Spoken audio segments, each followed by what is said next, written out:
Hey guys, so it's been 1 year since Fantastic Beasts: The Crimes of Grindelwald came out, and with it being the topic of one of my more popular videos on my channel, I thought that I would dive into that plot hole of a film. My last video talked about the problems that film created, and me continually asking myself why. But instead of talking about the bad things, let's talk about the good thing, or as you know him, Gellert Grindelwald, and why I think he can be a better villain than Voldemort.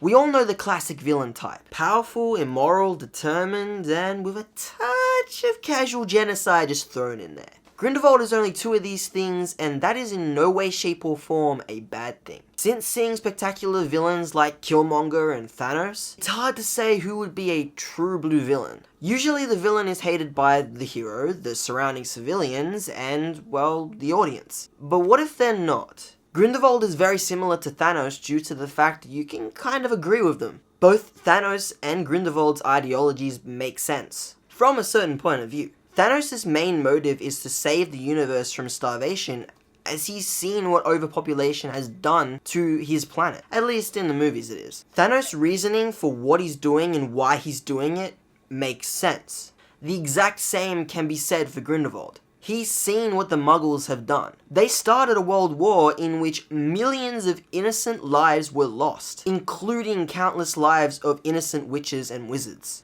Grindelwald's motive is to remove Muggles from power so that wizarding kind can take over and prevent any future world destruction, by using any means necessary. You know, if that means killing a few Aurors who were tasked to take you down, then fine. Killing an innocent Muggle family in Paris for a hideout? Sure thing. Telling Credence that he's a Dumbledore so that he'll kill Albus for him, even though in the lore it makes absolutely no sense? Huh? In the film, Grindelwald shows his followers a prophecy of a second world war. The prophecy showed nuclear devastation caused by the Muggles. This is Grindelwald's main motivation for the task he has undertaken. Unlike Voldemort, his main motivation will benefit wizarding kind.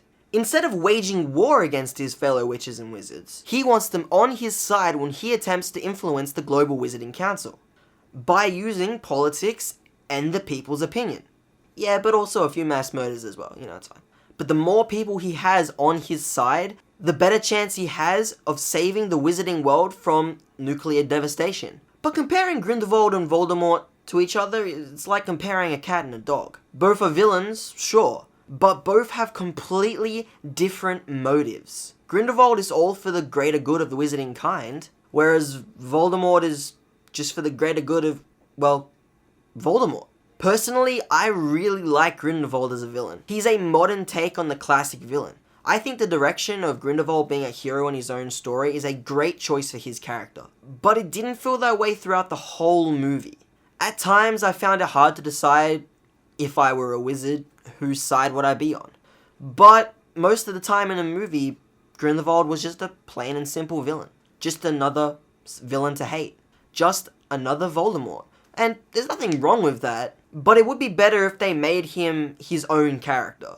Grindelwald can be a great villain, but they need to write him as a hero in his own story more than a villain in someone else's. And the great news is that they have 3 more movies to establish that fact. But what are your thoughts on this video? Do you think that Grindelwald could be a better villain than Voldemort? Or do you disagree completely? Leave your thoughts in the comment section below. Remember to leave a like rating if you enjoyed. And if you enjoy my content and want to watch another video, then you can click right over here somewhere. It's going to be over here somewhere. I don't know where it is. And you can also subscribe to me by clicking, it's either over here or over here. I don't know. It's one of them. Thanks for watching, and yeah, I'll see you guys next time. See ya.